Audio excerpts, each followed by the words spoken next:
আমি যখন নিজে দেখেছি ওই মাটির নিচে এত বড় বড় নখ হয়ে গেছে এক একজনের, চুল দাড়ি গপ মনে হচ্ছে জঙ্গল থেকে বেরিয়ে আসতেছে।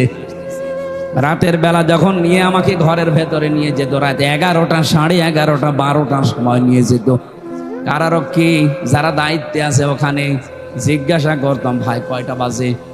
কারণ আমরা জানতাম না যে এটা কোন মাস কোন বছর। এমনও মানুষ ওখানে আছে 14 বছর পড়ে আছে। আপনি ভাবতে পারেন একটা কবরের মতো জায়গায় জিন্দা মানুষ 8 বছর 10 বছর 14 বছর পরে বেরিয়ে আসতেছে। ও জানে না যে এখন কোন বছর চলছে, ও জানে না কোন মাস চলছে, তাও জানে না কোন বছর চলছে, ওর জানা নেই কয়টা বাজে কি বার আজকে, কিছু জানে না। এমন একটা জায়গায় আপনি 5 দিন যদি থাকতে পারেন আপনাকে আমি পুরস্কার দেব।